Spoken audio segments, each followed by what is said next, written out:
अरे भाई, सरकार गिराने के लिए तो गिराने की मंशा होती तो वहाँ जैसे एमपी में हुआ, जैसे और जगह हुआ, यहाँ तो उतने विधायक ही नहीं थे जो सरकार गिराने के लिए जिनकी गिनती होनी चाहिए थी।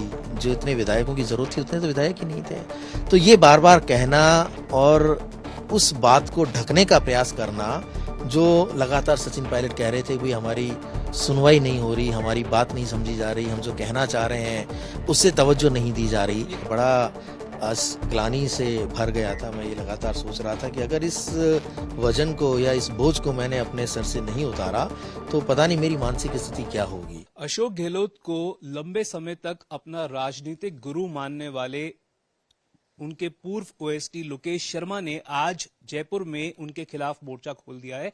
मेरे साथ इस समय लोकेश शर्मा मौजूद हैं। लोकेश जी, प्रेस कॉन्फ्रेंस की आपने जो बातें कही हैं, एक अगर उसमें सच्चाई है तो ये बड़ी ही धमाकेदार बातें रही। आपने कहा कि जो phone tappings allegedly audio recordings Gajendra Singh Shekhawat cabinet मंत्री, पूर्व कांग्रेस नेता या दिवंगत कांग्रेस नेता भंवरलाल शर्मा की जो थी वो आपको खुद तब के मुख्यमंत्री अशोक गहलोत ने दी थी।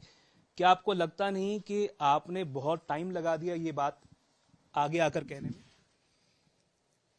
देखिए, टाइम तो मैंने लगाया और उसका कारण यही था कि मैं उनके अधीन, उनके ओएसडी के रूप में काम कर रहा था। दूसरा, मुझे ये भरोसा दिया हुआ था ना भाई, मैं अगर किसी के अधीन काम कर रहा हूं तो उनके निर्देशों की पालना करना तो मेरी एक नैतिक जिम्मेदारी बनती है। और मैंने अपनी उस नैतिक जिम्मेदारी का निर्वहन बखूबी किया। पूरे 3 साल मैंने टॉर्चर झेला। मैंने पूरे 3 साल क्राइम ब्रांच में जा जाके अपने स्टेटमेंट दर्ज करवाए। मैंने 9-9, 10-10 घंटे की पूछताछ का सामना किया, और वो ऐसी कड़ी पूछताछ जिसमें मुझे लगता है कि हर कोई। थोड़ा सा डिटेल में बताइए सर, प्रकरण क्या था? कब आपके हिसाब से आपको रिकॉर्डिंग्स दी गई, कहां पे दी गई? क्या वो हैंडओवर करने वाले खुद तब के मुख्यमंत्री अशोक गहलोत थे? 16 जुलाई 2020 की बात है। चूंकि उस वक्त पॉलिटिकल क्राइसिस था प्रदेश में, हमारे पूर्व उप मुख्यमंत्री सचिन पायलट जी के साथ कुछ विधायक कहीं एकत्रित हुए थे, और ऐसा माना जा रहा था कि सरकार अल्पमत में आ गई है, सरकार गिर जाएगी। तो हमारे तत्कालीन मुख्यमंत्री जी ने भी जो लोग विधायक यहाँ उनके इस खेमे में थे उन सबको एकत्रित करके होटल फेयरमाउंट में बाड़ाबंदी की थी। उस दिन भी उस बाड़ेबंदी में वो अपने विधायकों से मिलने आए थे। मैं वहीं था, क्योंकि आप सब लोग तो साक्षी हैं इस बात के कि तमाम घटनाक्रम जो उस बाड़ेबंदी के दौरान चल रहा था उसकी मिनट मिनट की अपडेट मैं आप लोगों तक पहुंचाने का काम करता था, ताकि बाहर ये माहौल बना रहे कि सरकार सुरक्षित है। और मैंने वो जिम्मेदारी भी पूरी तरह से निभाई। तो उस दिन 16 जुलाई 2020 को शाम को लगभग 5 बजे के आसपास उनके पीएसओ हैं रामनिवास, उनका मेरे पास कॉल आया कि आप तुरंत मुख्यमंत्री निवास पहुंचिए, मुख्यमंत्री जी आपको याद कर रहे हैं। मैं पहुंचा। मुझे हालांकि 1-1.5 घंटा लगा था पहुंचने में। तो उस दौरान 3-4 बार उनका कॉल आ गया कि आप जल्दी आइए, मुख्यमंत्री जी आपका इंतजार कर रहे हैं। मैं जैसे ही पहुंचा तो वहां पिंक हाउस में उनका चैम्बर बना हुआ है मुख्यमंत्री जी का, वो वहां मेरा इंतजार कर रहे थे। और मेरे जाने पर उन्होंने मुझे पेन ड्राइव और एक टाइप्ड पेपर दिया, और ये कहा कि इसमें जो कुछ भी है वो मीडिया को तुरंत आप सर्कुलेट कर दें। उस पेपर में जो टाइप था उसमें गजेंद्र सिंह शेखावत जी का नाम था, उसमें दिवंगत हमारे कांग्रेस के नेता और उस टाइम के विधायक भंवरलाल शर्मा जी का नाम था, एक संजय जैन करके कोई और थे उनका नाम था।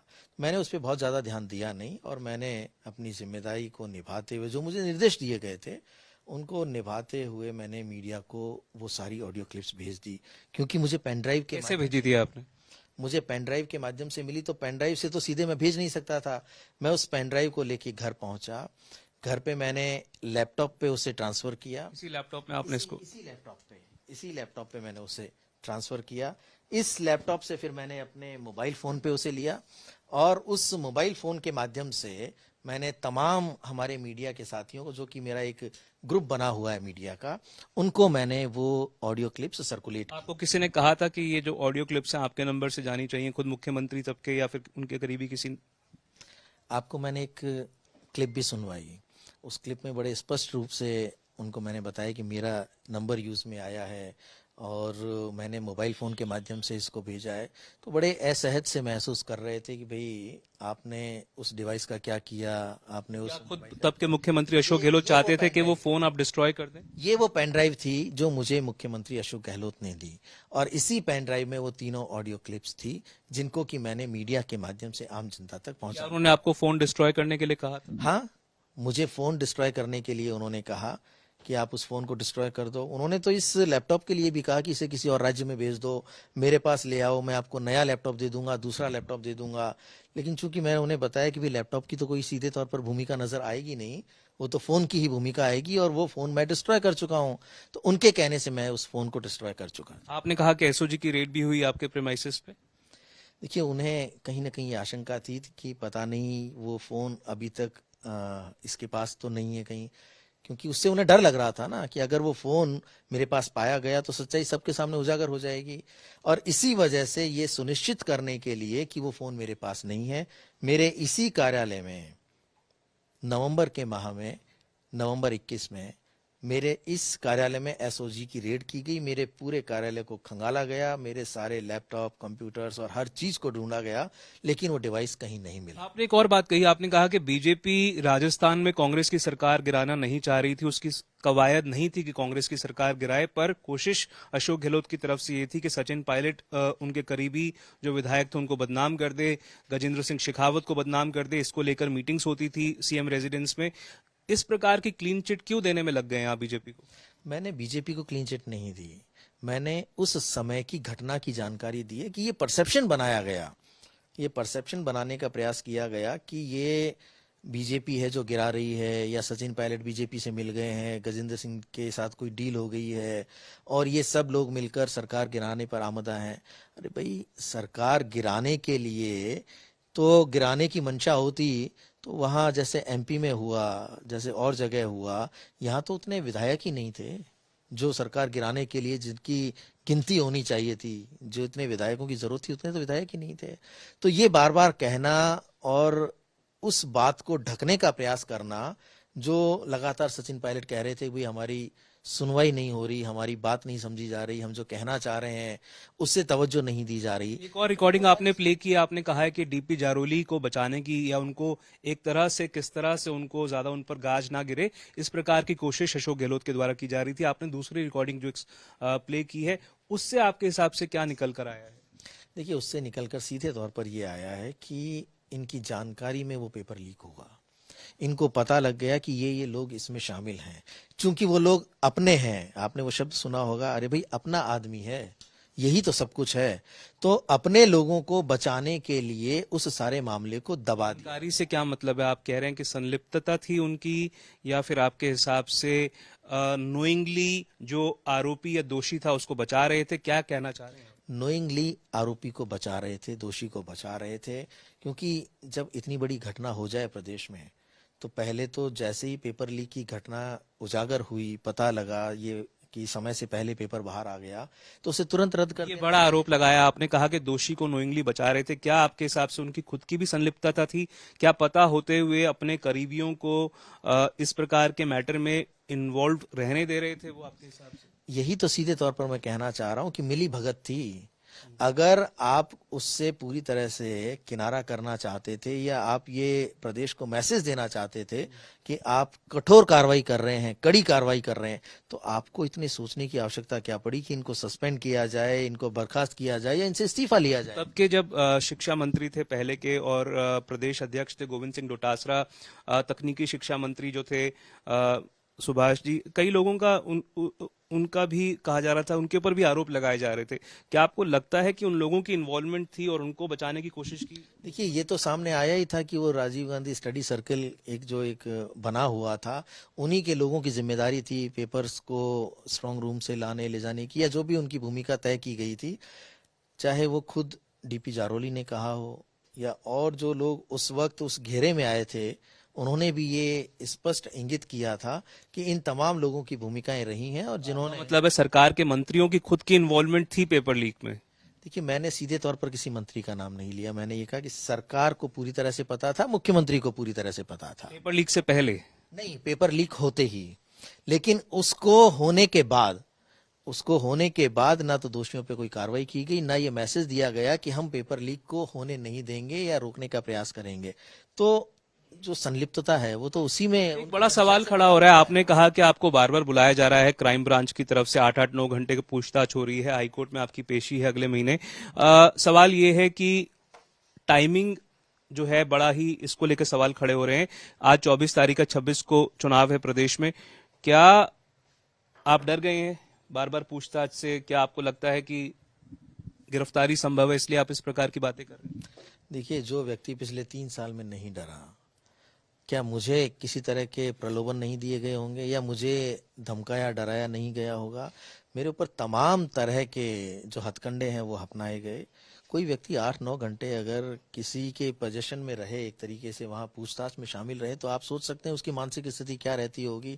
लेकिन जो व्यक्ति उस वक्त नहीं टूटा, नहीं बोला, उसके बोलने का कारण मैंने आपको बताया। एक आखिरी सवाल आपसे। उन्होंने पूरा किनारा कर लिया, क्योंकि उनकी तो सरकार बच गई, उनका कार्यकाल पूरा हो गया। अब उन्हें इस बात से कोई मतलब नहीं है कि उस केस में मेरा क्या होगा। तो जब उस व्यक्ति ने ही पूरी तरह से अपने आप को अलग कर लिया, तो मैं उस बोझ को लेकर कैसे आगे बढ़ सकता हूं? मैं कैसे ढो सकता हूं उसको, जिसकी वजह से मैं और मेरा परिवार लगातार प्रताड़ित हो रहे हैं, हमेशा उस मानसिक दबाव में रहते हैं कि कल क्या होगा। तो इसलिए मुझे भी तो अपना बचाव करने की आवश्यकता है। जब कोई नहीं खड़ा तो मुझे खुद का बचाव खुद ही करना है। तो इसलिए मेरी ये आवश्यकता बनी कि मैं आज इन सब चीजों को सबके सामने लेकर आऊं। आप जिनको पॉलिटिकल गुरु कहते थे, उनसे अब आपने किनारा कर लिया है। क्या कांग्रेस से भी किनारा करने वाले हैं आप? क्या भाजपा ज्वाइन करने वाले हैं आप? आपने मेरी पूरी प्रेस वार्ता में ये सुना होगा कि मैंने कांग्रेस पार्टी की कोई बात नहीं की, मैंने तो सरकार और मुख्यमंत्री की बात की है। मैं कांग्रेसी था, कांग्रेसी हूं और कांग्रेसी रहूंगा। मैं अपनी भूमिका का निर्वहन, चाहे मुझे कोई पद दें। आज का दिन क्यों चुना सर आपने? चुनाव करीब है, अब 26 तारीख को चुनाव है, आज का दिन क्यों चुना? देखिए, इसके पीछे कोई विशेष वजह नहीं है। अगले महीने 7 या 8 तारीख को मेरी हाईकोर्ट में फिर पेशी है और मैं पिछले कई दिनों से विचलित हो रहा था। मैं बड़ा ग्लानि से भर गया था। मैं ये लगातार सोच रहा था कि अगर इस वजन को या इस बोझ को मैंने अपने सर से नहीं उतारा तो पता नहीं मेरी मानसिक स्थिति क्या होगी। जिस भय से मैं और मेरा परिवार लगातार गुजर रहा था, तो मैं अब उसका सामना करने में सक्षम नहीं था। इसलिए मैंने आज खुलासा किया। क्या बीजेपी की तरफ से आपको अप्रोच किया गया है? नहीं, बीजेपी जाने की जो बात है कि मैं कोई बीजेपी पार्टी ज्वाइन कर रहा हूं, वो पूरी तरह से बेबुनियाद है। मैं मिला था, मेरी मुलाकात हुई थी, जो मैंने पहले भी बताया कि विनय सहस्त्रबुद्धे जी से, और क्योंकि वो मेरे पुराने परिचित हैं, उनसे मेरी मुलाकात हुई और उन्हीं के साथ मुख्यमंत्री जी से भी मेरी मुलाकात हुई। लेकिन वो मेरे अपने व्यक्तिगत विषय थे और मैंने उसी संदर्भ में बात की। तो पार्टी बदलने की बात कहीं भी किसी तरीके की नहीं है। ये भी कहा जा रहा था कि आप पहले बीकानेर से टिकट चाह रहे थे, वो आपको नहीं दी गई, फिर आप भीलवाड़ा से चाह रहे थे, वो आपको नहीं मिली। कहीं ना कहीं इसको लेकर आपका मन काफी उच्चाट हो चुका था और यही कहीं ना कहीं आपके द्वेष का कारण रहा है। इसे द्वेषता नहीं कहा जाए तो ज्यादा ठीक होगा, क्योंकि राजनीति में टिकट मिलना नहीं मिलना ये हमारे हाथ में नहीं होता। हर व्यक्ति जो सक्रिय राजनीति में है वो प्रयास करता है, और मैंने भी वही किया, मैंने प्रयास किया। हालांकि देखिए, दोनों जगह मैं मुख्यमंत्री जी की सहमति से गया। उन्होंने मुझे कहा, मैंने उनके सामने एक दिन बैठ के चर्चा की कि मुख्यमंत्री जी, मैं अब इलेक्टोरल पॉलिटिक्स में आना चाहता हूं और आप मुझे गाइड करें कि क्या करना चाहिए। तो उन्होंने कहा, ठीक है, मेरे लिए इससे अच्छी क्या बात होगी कि मेरा एक इतना करीबी व्यक्ति विधानसभा में पहुंचे। ये शब्द थे उनके कि मेरे लिए इससे अच्छी क्या बात होगी। तो मुझे उन्होंने जब खुली छूट दी कि आप जाओ, काम करो, और जब बीकानेर में ये माहौल गरमाने लगा, क्योंकि मैंने उनकी बीडी कल्ला जी की रिपोर्ट पहले ही दे दी थी कि वो लगभग 20,000 से ज्यादा मतों से चुनाव हारेंगे, तो क्यों नहीं हम वहां पे, एक तो आपका आशीर्वाद है हमारे साथ और दूसरा एक वहां भी नौजवान व्यक्ति की आवश्यकता है। आपने कई इस तरीके के कंट्राडिक्शंस भी सुने होंगे कि जब मैं वहां जाता था तो बीडी कल्ला जी कहते थे कि मैं ही नौजवान हूं, अभी तो मेरे अलावा दूसरा यहाँ कोई कैंडिडेट ही नहीं है। अब आप देखिए क्या उनका हश्र हुआ। तो जब मुख्यमंत्री जी ने मुझे ये हरी झंडी दे दी, तब मैं वहां गया। फिर बीच में कोई इस तरीके की बात आई कि मुख्यमंत्री जी के पास पहुंचे बीडी कल्ला जी और उन्होंने ये गुहार लगाई कि भाई मेरा आखिरी चुनाव है और ये वहां आके गड़बड़ कर रहा है, तो मैं अपना रिटायरमेंट कम से कम ठीक तरह से चाहता हूं। तब मुख्यमंत्री जी ने कहा कि भाई वो बुजुर्ग आदमी है, वो डिस्टर्ब हो रहा है, तो ऐसा करो कि आप और कोई सीट चूज करो। मैंने लगभग 5 सीटें वो उन्हें एक ब्लैक पेन से एक पेपर पे लिख के दी, जहां पिछले 20 वर्ष से कांग्रेस कभी जीती नहीं थी, चाहे वो भीलवाड़ा रहा हो। ठीक है, मैंने बीकानेर पूर्व की भी बात की उनसे। क्या कहा? उन्होंने मुझे भीलवाड़ा पे टिक करके ये कहा कि ठीक है, आप भीलवाड़ा जाओ, प्रयास करो, अच्छी बात है आप यहाँ करोगे, जो सीट हम पिछले 20 वर्ष में नहीं जीते आप प्रयास करो, अब नहीं तो अगली बार के लिए तैयार तो होगा कोई ना कोई वहां पे, तो आप वहां जाओ और वहां जाके लोगों से ये और कहना कि मैं मुख्यमंत्री का खास आदमी हूँ, आप लोगों के काम तो मैं यूं ही करवा टिकट क्यों नहीं मिली आपको? अब ये तो उनके सोचने की बात है, जब खुद मुझे वहां भेज रहे हैं, और कोई राजनीतिक मजबूरी रही होगी कि क्यों उन्होंने टिकट नहीं दी। खैर, मैंने अपना प्रयास किया, पार्टी ने मुझे टिकट नहीं दिया, उससे मुझे कोई परेशानी नहीं हुई किसी तरीके की। मैं कार्यकर्ता हूं और कार्यकर्ता होने के नाते मैंने अपनी डिमांड रखी और वो हक है मेरा, और वो अब नहीं तो कल, कल नहीं तो परसों, कभी ना कभी तो हो सकता है कि व्यक्ति की वो मांग पूरी हो, इच्छा पूरी हो, लेकिन इसको इन सब चीजों से जोड़ के देखना मैं उचित नहीं समझता। तो ये थे राजस्थान के पूर्व मुख्यमंत्री के पूर्व ओएसडी लोकेश शर्मा, ये कहते हुए कि भले ही उन्होंने अशोक गहलोत के ऊपर गंभीर आरोप लगाए हैं, पर कांग्रेस से वो किनारा नहीं कर रहे हैं। कैमरा पर्सन मनीष के साथ मैं देवंकुर वधावन, जयपुर।